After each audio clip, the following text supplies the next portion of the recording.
What is up, Top Shot Nation? We are here for a very special Rookie Revelation breakdown. I'm joined by our curation team. We've got curation lead Austin Kent in the booth. How's it going, Austin? Happy Victoria Day. Thank you. Thank you. It's always a good day to celebrate Victoria Day with some NBA rookies. So happy to be here. And Brandon, how's it going? Going great. Super psyched to be here. Talk some rookies. Man, this is an exciting drop debut of a new thing in the NBA Top Shot. So this is an exciting day. Now, as we all know, in the sports collectible world, the rookie reigns supreme. This is our first dedicated legendary set to the best rookies of the 2022-23 season. I can't wait to break these down. We've got 20 players in the set. 18 are going to be in the drop. 2 challenge rewards. These plays are epic, and they feature a first of their kind type of footage for the Top Shot collectible. Austin, you want to break that down a little bit? Yeah, as long as we've been, building so much of our product around rookies, like you said, the rookie is king. We knew we wanted to do anything in our power we can to make these just as valuable collectibles as possible.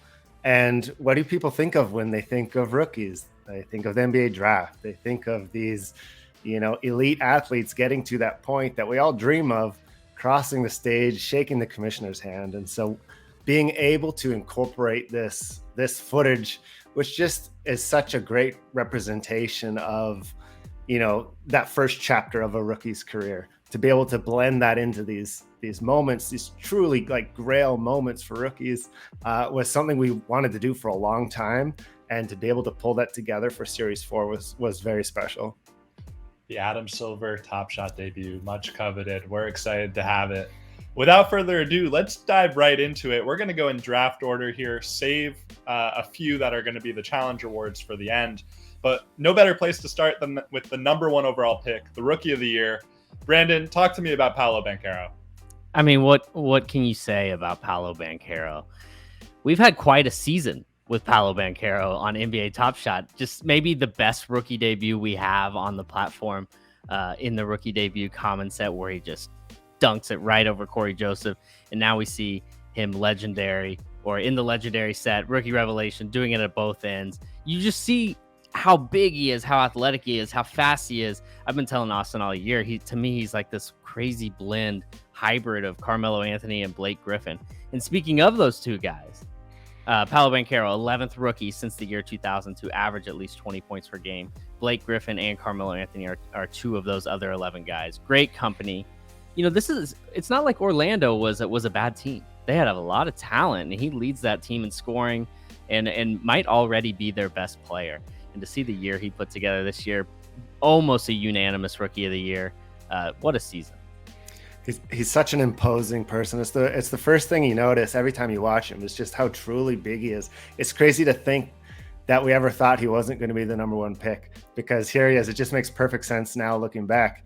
But it's just so fun to see him play. Now, in the age of Top Shot, we've had 4 number 1 picks. We had Zion, pretty good. Decent. We had Anthony Edwards, pretty good. Decent.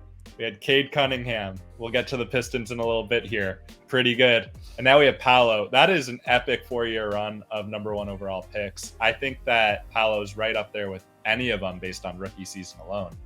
No doubt. And number 5 might be pretty good too. We'll see next year when we have this conversation. But yeah. That's true.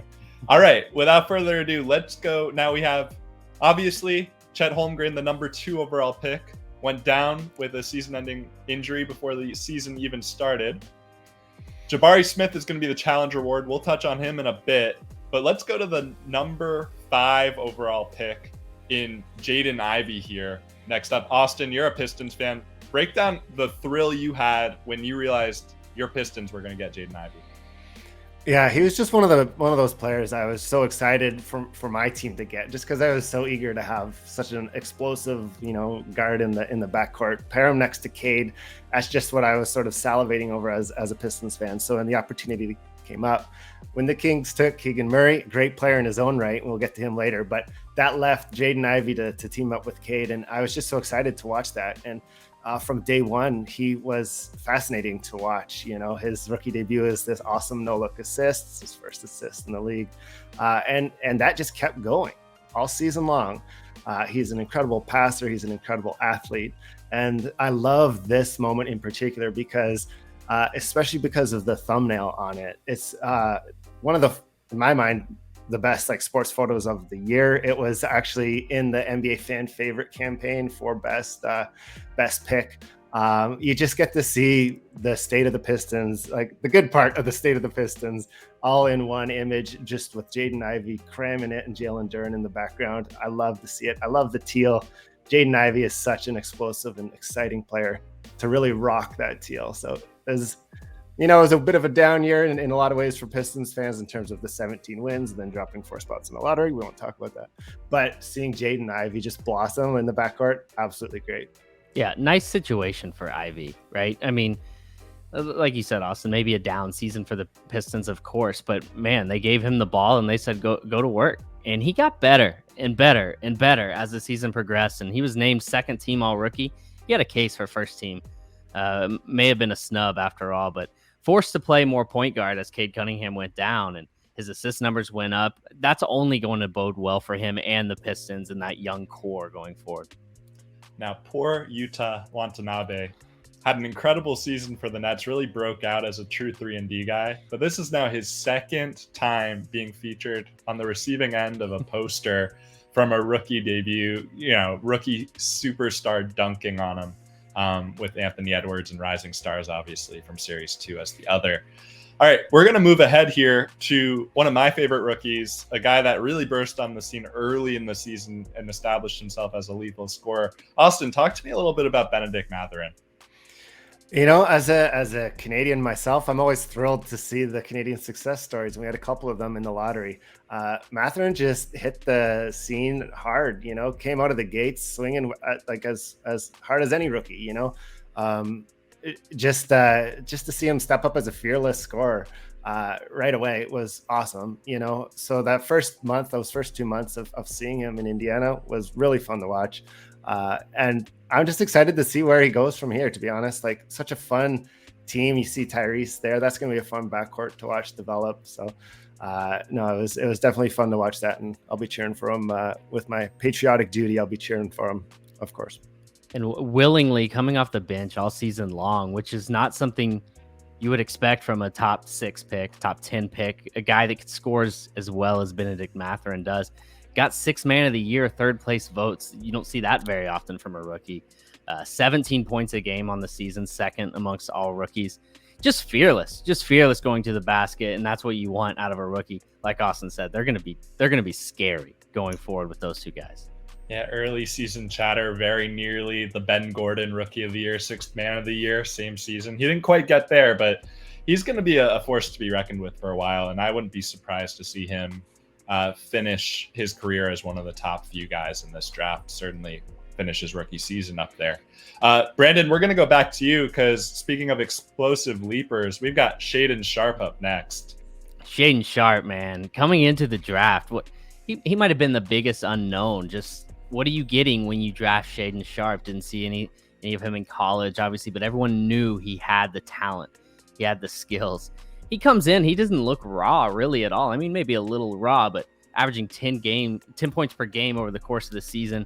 And then as the season goes on, just like we talked about with Jaden Ivy, getting better and better and better. And then when he sort of got more opportunity in March and April, he just kind of took off, man. 14 points per game in March, 23 points per game in his 4 games in April.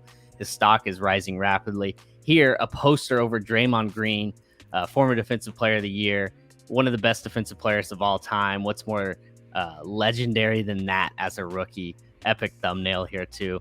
Portland fans got to be ecstatic about having Shaedon Sharpe on the team. You don't see many athletes like this guy.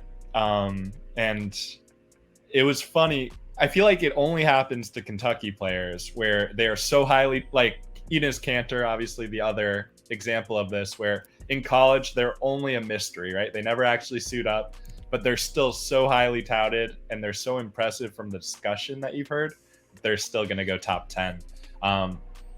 Shaden Sharp, I think it's going to be an interesting summer for the Blazers, whether they go all in for now to support Damian Lillard or whether they want to rebuild around the number 3 pick and Sharp. They obviously have some options there. It's going to be fun to watch. Jacob, real quick, he'd be a scary guy to move away from, though. I know Portland's not going to make a move off of Shaden Sharp with, they're not just going to quick decision that's a tough risk to take right there because he's that good and that promising. Who is maybe we'll incorporate this into these guys now that we're getting into maybe the lesser known guys from the draft.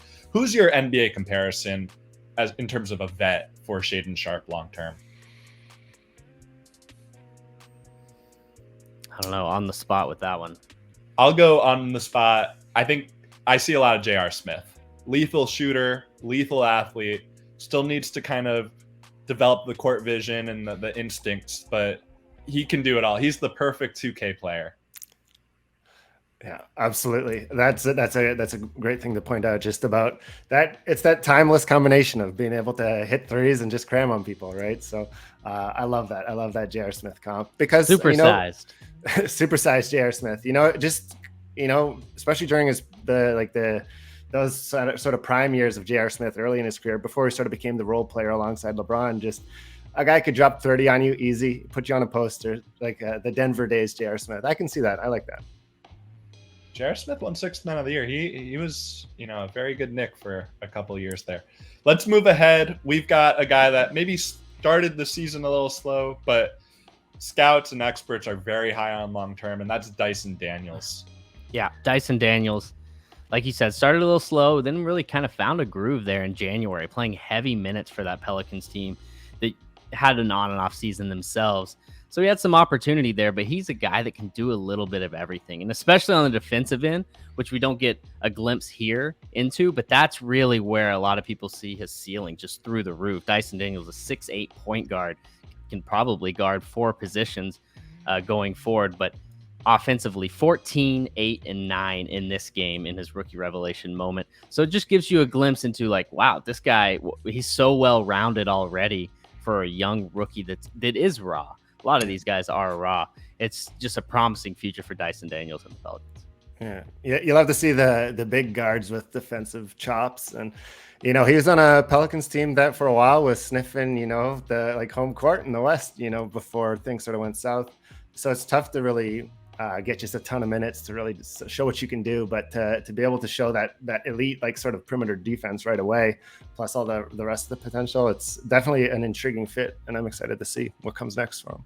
He reminds me of another former Pelican guard, Lonzo Ball. Great court instincts, really good defender, loves to move the ball. The shot will come here and there, but I think New Orleans is quite happy to have him in their kind of backcourt long term. This is the guy they've been looking for, I think. For the last few years, New Orleans really been after a point guard, and he's such a modern NBA player. He is just a spitting image of what you want. Just a guy that can do a little bit of everything. Moving ahead here, we've got the 9th overall pick in the draft, and talk about a guy that is excited to be in San Antonio going forward now that he has a running mate. We've got Jeremy Sohan.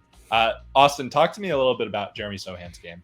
I mean, the first thing you need to know, it's not the game. It's the fact that we now have a number 10 in a Spurs jersey with bright colored hair. And literally that is all I needed to be sold. Shades of Dennis Rodman, a little bit in the style of his game as well. You just get a gritty forward who's going to do, whatever it takes. If you need somebody to scrap around on defense, he'll do that for you. He'll even put a guy on a poster here. I love this dunk here. Jeremy Sohan had a dunk that he has a thrunk that sort of went viral, but we feel that this, we talked a lot about the best way to really encapsulate Sohan's ability to put you on a poster and to be able to get this dunk that we had for his legendary moment here.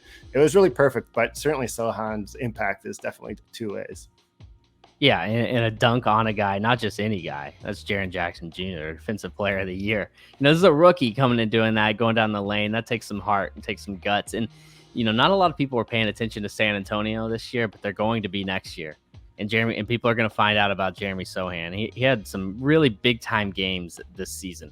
Had a 23-9-6 game, a 29-11 game, a 30-point game against Phoenix. He can do a little bit of everything. Like you said, Austin, Rodman vibes. But He does a lot more than Rodman. Not saying he's better than Rodman. Rodman was a specialist and an elite one at that, but this guy can play. We're going to move ahead to the 10th overall pick in the draft. Now, I think for all of the college accolades, Johnny Davis came into the league with quite a lot of hype. Maybe didn't live up to all of it as a rookie, but came on strong at the very end of the season. Brandon, talk to me a little bit about Johnny Davis and his game. Yeah, like you said, slow start for Johnny Davis. It wasn't getting a ton of opportunity in Washington, spent some time in the G League, but as the season went on and as Washington was sort of trying to find which direction they wanted to go, did they want to push for the playoffs? Did they want to hang back and develop some of the young talent? They ultimately opted to develop some of these young guys, Johnny Davis being the biggest one of all of them. And here, running in transition, we got a lot of plays like this from Johnny Davis down the stretch in the season where you start to see his confidence build late in the season too. So he was just itching to make an impact. And he really did in March and April. And this is probably the best game he had of all of them. 20 points, huge dunk on Jrue Holiday, maybe the best defensive guard in the league, wearing those beautiful cherry blossom pink jerseys that Washington wears. That felt good. He's just ready to come out next year and make an impact. And I believe in this guy. He's the 10th pick in the draft for a reason. Like you said, big time college player. Sometimes it takes some patience with this guy, and Johnny Davis is going to be an interesting watch next year. Yeah, absolutely. And it's just poetic that he's dunking on Jrue here. Coach Wes Unseld Jr. certainly praised one of the things that Johnny Davis seemed to do well right out of the gates was really lock people down on the perimeter. So it's nice and convenient that he's putting that one on Jrue Holiday in particular. But Johnny Davis had a huge breakout between his freshman and sophomore years at Wisconsin. So maybe we'll see something here between year 1 and year 2 in the NBA.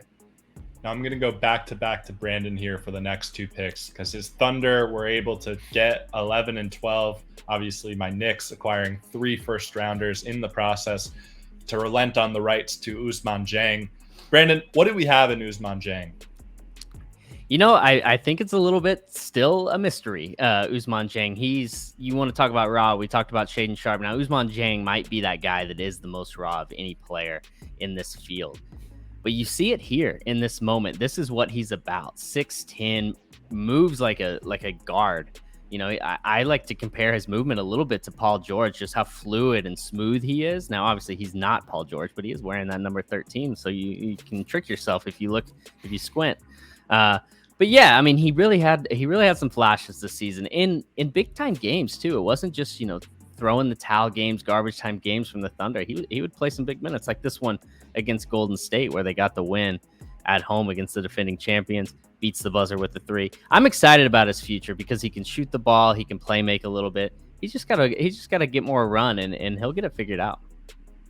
Now to take the Top Shot audience behind the curtain of me at Barclays Center last year when the Knicks drafted him, I let out a pretty loud F yeah. I was excited. He was high on the board. I thought that, we see it here, right? 6'10", very fluid, knows how to defend pretty well, or at least has the potential to defend pretty well. Only to see about 30 seconds later that we in fact traded the pick, and then only to learn that the misreporting on the pick trades were quite complicated. So I thought that we traded all of the picks to Detroit just to get off of Kemba Walker's salary. That turned out to not be quite the case. Feel a lot better about it today, but yeah, that was an exhilarating 20 minutes of not knowing at all what was going on. But as exciting as Usman Jang was, Brandon, I don't think it quite compares to the excitement Thunder fans have for J-Dub, the 12th pick in the draft. Yeah, not quite, right? The runner-up for Rookie of the Year this season, and the way he did it too, just coming on strong in the second half of the year, just seemingly every game getting better and getting better and getting better. And, we just talked about Usman Jang and how the Thunder traded those 3 first-round picks to move up to draft him. Well, a story came out from Brian Windhorst later in the season. They actually did that basically to secure Jalen Williams because they liked him so much. They wanted to make sure no one else traded into that spot and drafted Jalen Williams. So what a heady play by Presti to go get the guy you want, and it ends up paying off. Yeah, Jalen Williams, man, he does everything. Both ends of the court, long arm, 7'2" wingspan. It's something like one of the greatest differentials, like proportionate wingspans, the height ratio ever in the history of the combine. I don't know, something wild like that. But a game winner here in a must-win game against Austin's Pistons, 27-8-6 in that game. A must-win game, by the way, for the Thunder if they were going to make that play-in game, which they did. ultimately, and a big reason why is this play here from Jalen Williams. So I couldn't be more happy to have him on my favorite team. Who's your compare? I'll put you on the spot on this one. Oh yeah, I thought about this a ton. Who does he remind you of? This is gonna sound crazy. Scottie Pippen. He's like a light Scottie Pippen. I mean, that is like dream scenario, right? Scottie Pippen is one of a kind, but genuinely, that is the style of game Jalen Williams plays. Do you take him? We'll take a second here, just because that is heady praise.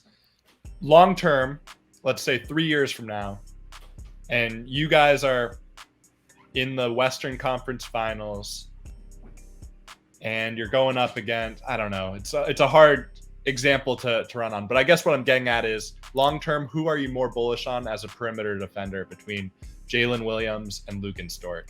Oh yeah, I mean that's tough. You know what you have out of Dort. Dort's you're not going to get by me. Jalen Williams is like, I'm going to take the ball from you. So there's such two type of defenders. I'm just glad they're both on the team. I'm not going to pick one because good luck scoring on this team in a couple of years. It's going to be tough. Plus Chet Rowan in the middle. You assume he's going to be a pretty dang good defender himself. It's going to be a hell of a defensive team going forward. That's for sure. It's pretty scary. All right, let's move ahead. We've got a guy that I think 5-10 years ago may have been a top 3 pick just based on how impressive he is as an athlete. We've got Jalen Duren. Austin, break down your Pistons big man for us. Well, I loved it as soon as I found out that we were able to get, both of the guys on Troy Weaver's draft board, Jaden Ivy and Jalen Duren, involved, I believe, in that series of trades with the Knicks and the Hornets. That's how we got our guy. He's just great. He was youngest player in the league, at least at the start of the season. I assume he finished there. And just a total beast. There's no other way to put it. He's this dunk here came in a game where he 30 points and 17 rebounds. The second youngest player to ever drop 30 and 15 in a game. And just awesome. He's such a dominant athlete. He's in a Pistons front court that suddenly got pretty crowded. A lot of Pistons fans just want to see Duren get the opportunity to show every possible thing that he can do. But he's not just an athlete either. Obviously, he's going to give you sort of elite rim running and stuff like that. But he's got a surprisingly smooth stroke. He's got a nice little fadeaway. So I'm excited to see, what's to come of this, of him as an individual in this front court that is suddenly, loaded with kind of high pedigree, lottery picks. But Jalen Duren is certainly one that I'm probably most excited about. Next up, we've got one of, I believe, 2 players on the list that were traded, but not traded on lottery or on draft night. We've got Ochai Agbaji, who really came on strong toward the end of the season for the Utah Jazz. Brandon, talk to me a little bit about his game. Yeah, I mean, just like you said, came on strong at the end of the season when he really got comfortable on a team that overachieved all year long, wasn't sure what they had in Agbaji. And you see the athleticism here. You see the smarts, knowing where to be, running the court. I believe in college, his team Kansas won the national championship. He was named the most outstanding player of that Final Four. 18 points in his games in April, 12.5 points in his games in March. Just started shooting the 3 ball better. He's a two-way player, and this guy's got a bright future, I think, in the league as just that. One of those invaluable 2-3-and-D guys that every team needs. Now he obviously was one of the, I guess, throw-ins to the Donovan Mitchell trade. Hard to call him a throw-in considering he was one of the centerpieces too. But when you look at his game, I believe Danny Ainge midway through the season said that there are 3 untouchables on the Utah Jazz roster, and that included Lauri Markkanen, Walker Kessler, and Ochai Agbaji. And they are building something special. I think that we'll see some Utah Jazz, Oklahoma City Thunder, Western Conference Finals 5 years from now that are going to blow everyone's minds. But Agbaji obviously came on strong and was a very important piece for a team that just missed out on the play-in tournament. Let's move ahead here to, you love to see it, the Duke to Charlotte Hornets pipeline is strong over the years. You would think that Michael Jordan is not the governor/owner of the Hornets with all those Dukies that have been picked. We've got Mark Williams. Austin, talk to me a little bit about him. I love watching Mark Williams play. He didn't start out of the gate strong. It wasn't until I think later in the month, even potentially November, that he really started to see some playing time. But when he did, the Hornets kind of knew immediately that they had something, and they moved off of Mason Plumlee to give him a little bit more time to shine. We're all basketball fans. We've all watched, really, really tall athletes do things in the past. It's not really new.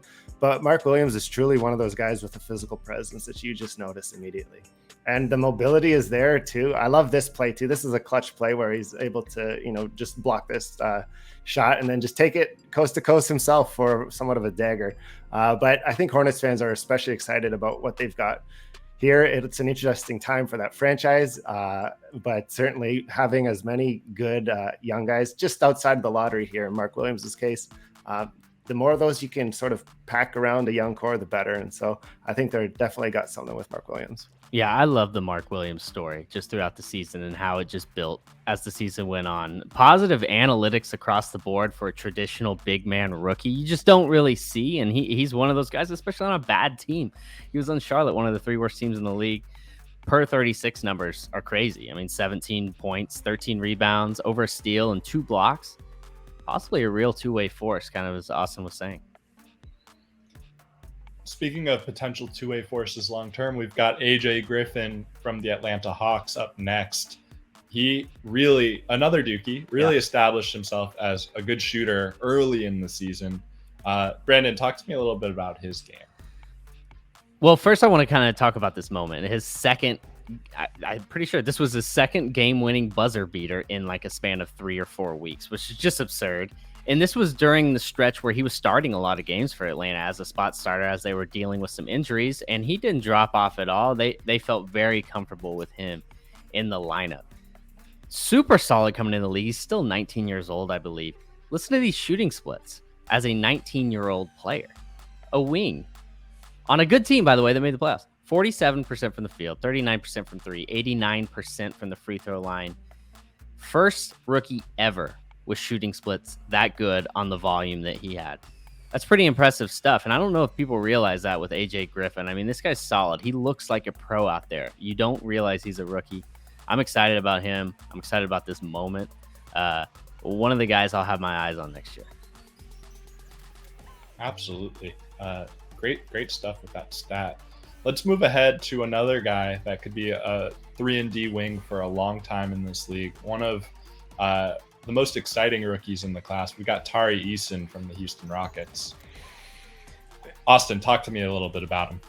Yeah, Rockets fans, basketball fans, really kind of got excited about Tari Eason, right away as a steal, but certainly in Summer League, he dominated there. And the people immediately knew that the Rockets really had something there with Tari Eason. And this play, I love this play. It just kind of shows the tenacity that you're going to get from him. It's something like 5 boards, I think, in one possession, and he ends up finishing it off, gets the nice dunk, and then gets to take a bit of a breather, gets subbed out after this. But you just love that, especially for a young team. Ime Udoka is going to be coming in as the coach of this team. As many of those really sort of scrappy young guys that you can have, and build your foundation with, the better. So I think Tari Eason is certainly one of the most exciting pieces of, you look around who is in that locker room with them, with Jalen Green, Alperen Sengun, Jabari Smith Jr., and Tari Eason. That's not bad. They're just going to have to, keep adding to that core, and hopefully with this new coaching staff, they're able to really make some progress in Eason's second year. Let's move ahead to another team in Texas. We've got Malachi Branham. Brandon, break him down for the audience that might not be familiar with this game. I wouldn't expect many to be super familiar. As we said earlier, right, when we were talking about Jeremy Sohan, another Spurs rookie here. Not a lot of people were watching the Spurs this year, and I understand. They were one of the worst teams in the league, but people are going to be paying attention next year, and you will see Malachi Branham score the ball, just like he's scoring here in this moment. This is a guy that everyone needs to start paying attention to ASAP. He can really score the ball in multiple ways, mid-range, all 3 levels. He can get it done. And another guy on this list, this is sort of a common theme that really improved as the year went on.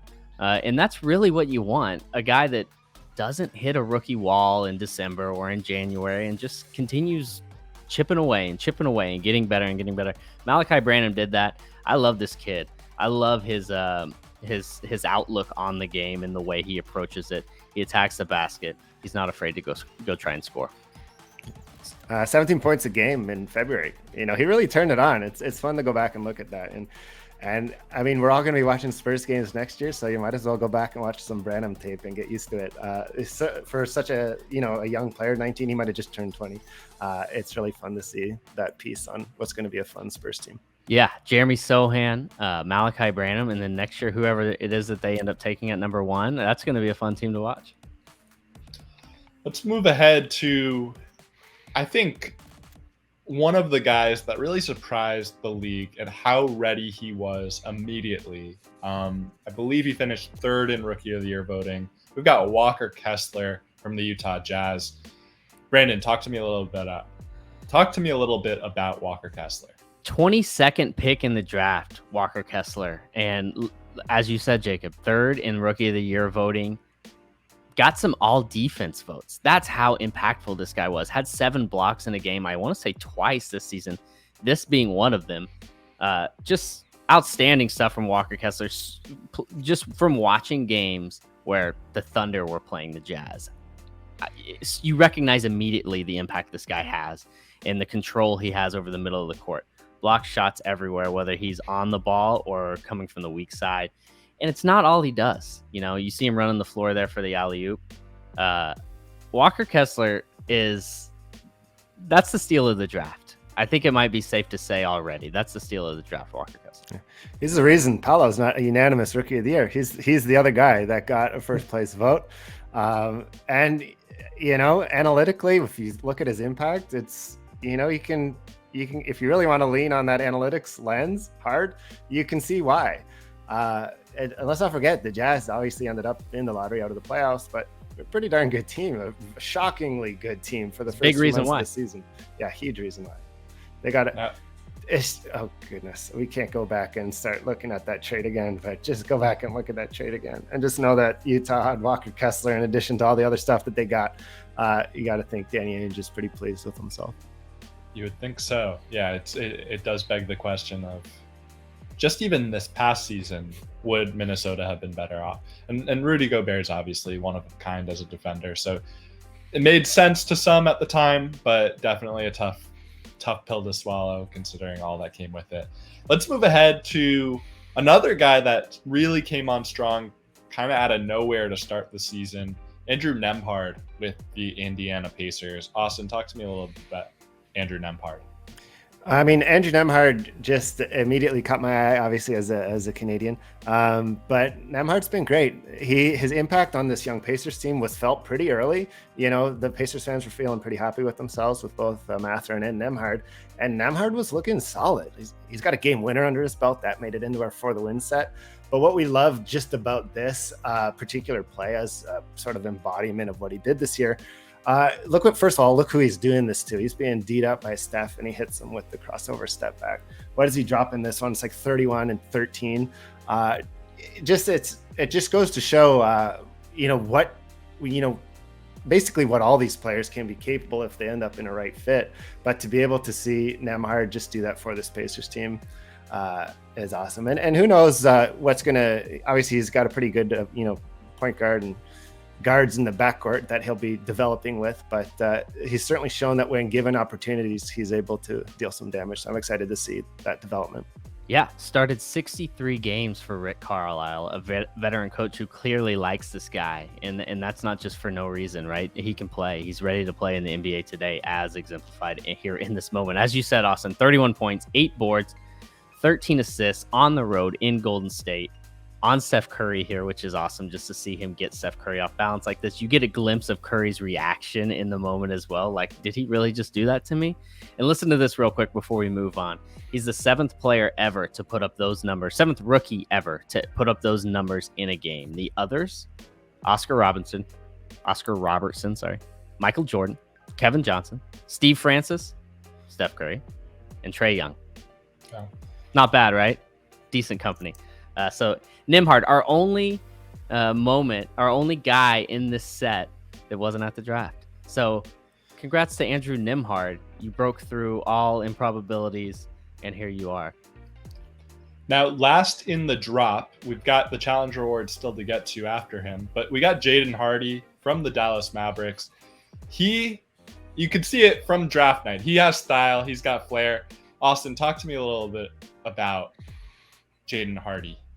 Jayden Hardy is just such an exciting. He's a bucket, and he showed that time and time again, especially in the middle of the season. Before the Mavs sort of push all their chips into the middle to go after Kyrie. But who knows what the future has in store for this Mavs team, and if they're looking for prolific players to surround around Luka, like I think they've got one here in Jayden Hardy, the 37th pick of the draft. But I can't even recall off the top of my head how many times he cracked 25 points. He's just one of those guys. If you say, hey, go out and lead us tonight, he can do that for you. And he makes it look easy like he does in this one. Yeah, career high 29 points in this moment, coming off the bench on the road in Utah, a team that was very competitive over the course of the season. He shot over 40% from three on the year. He was a top 5 recruit out of high school. Sort of fell down in the draft boards because he was underwhelming in the G League where he chose to go out of high school. But you see why. You see why he was rated so high. You see the skills and the talent, and Dallas took a chance, and it's looking like it's going to pay off. Now, that does it for the players in the drop. Clearly very loaded with talent. Lots of great moments to get your hands on. Let's talk about the Challenger Awards a little bit, starting with the number 3 overall pick in the draft, Jabari Smith Jr. Roll the tape. Brandon, talk to me a little bit about Jabari. Maybe the best suit at the draft. Love his style here. Looks great. But basketball-wise, this is awesome. Game winner for a rookie. This feels good. This is going to last a while for him. He needed it too. He got off to a bit of a slow start. I think some people were disappointed.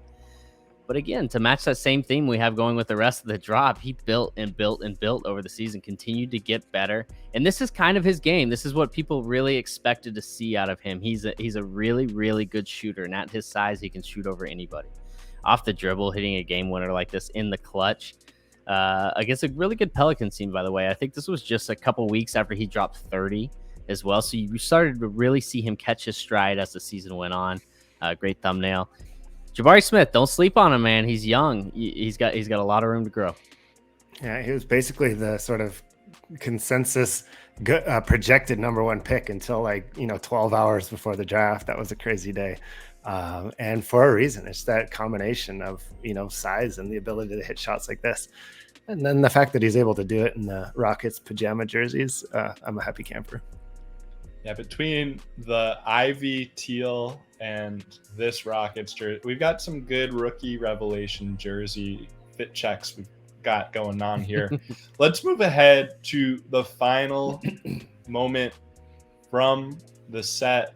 We've got Keegan Murray, the only one of these guys to make an impact in the playoffs. And we really saw him develop throughout the season. Brandon, talk to me a little bit about Keegan.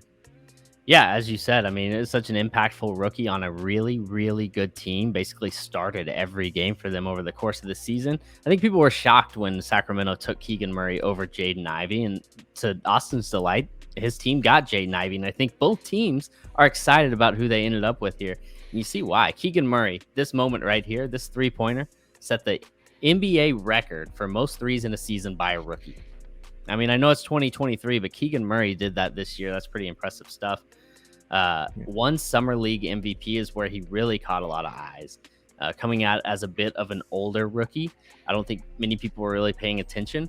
And I think people saw this dude's NBA ready. And he showed it at Summer League. He picked up right where he left off. Averaged 12 points a game, 5 boards over the course of the season. 41% from 3 as a rookie. The league is getting scary, guys. Over six attempts per game, and he shot that well. Impressive stuff from Keegan Murray. Yeah. Shout out to the Kings. They've now made, in my estimation, 2 big moves in the last 18 months. Where the first being the decision to trade Tyrese Halliburton for Domantas Sabonis, and then the next decision being to go with an older, more NBA ready rookie in Keegan Murray. They knew, they're like, we're good enough to be a playoff team, and they believed it. I think when a lot of people didn't necessarily believe it, and they made that big trade at the deadline last year, and they added just a great player that can contribute out of the gates for them in Keegan Murray. And he did that. He did that all season long, and they ended up in the playoffs in Game 7 of the first round.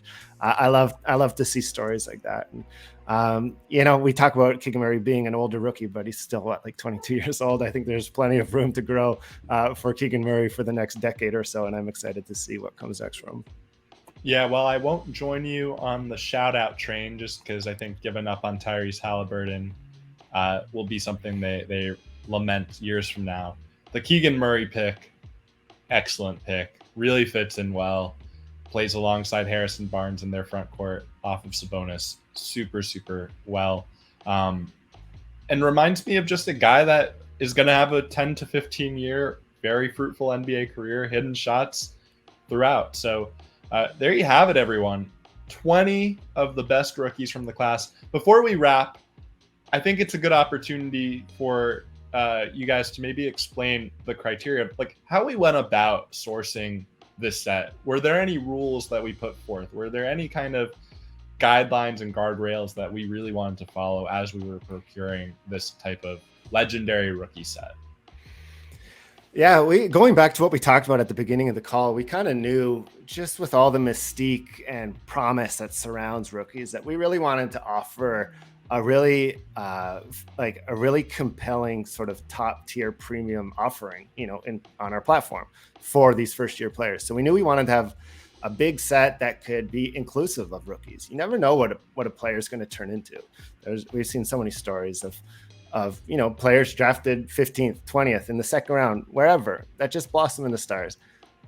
And as we think about Top Shot's role in NBA fandom, a year from now, 10 years from now, we thought it would be really special to ensure that every, player that's sort of hinting at this promise early on is able to earn a legendary moment, like in their rookie season, that future collectors can point back to. And you always are going to know, hey, Walker Kessler, 17th pick or whatever, that he's going to have this legendary moment, this scarce moment that is kind of the grail for this rookie moment.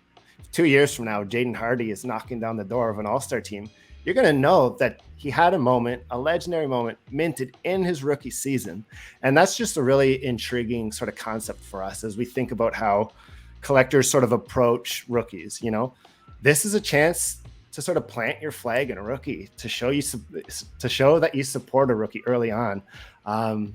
So we knew this was going to be sort of a broad set, out of the gates. And obviously we're just fascinated by the lottery concept. So we kind of knew that every lottery pick was going to be able to make it into the set. I mean, Chet will get you next year, we promise. And so to be able to get those players in the set was important. But then we wanted to take a good long look at the other players, sort of knocking at the door, players who have us, thinking about, well, if we were to redo the lottery today, what would it look like? What would the differences be? What players have sort of earned that respect over the course of the year? And we ended up with the number that we did at 20, with a lot of really interesting players that didn't even make the lottery in the set. Awesome. Yeah, guys, as always, world-class, top-notch stuff. This is an incredible set, some really great moments. I'm excited to hopefully get my hands on some of these in the marketplace. And I think that when we look back on this draft class years from now, it's a little bit sandwiched, right? Like, obviously the Wembanyama draft is the one that's stealing a lot of the attention, but there are just so many guys here that are going to make a lasting impact on their teams that it's going to be exciting to follow. And now we have it chronicled and documented as our first legendary set for rookies on Top Shot. So that's exciting. Thank you guys, as always, for chiming in and giving us some great kind of insights and perspectives about these players. And we'll be back next time for some more. In the meantime, enjoy the rest of your days. And Top Shot Nation, good luck. May the Q gods be with you, and hope you get something you really love.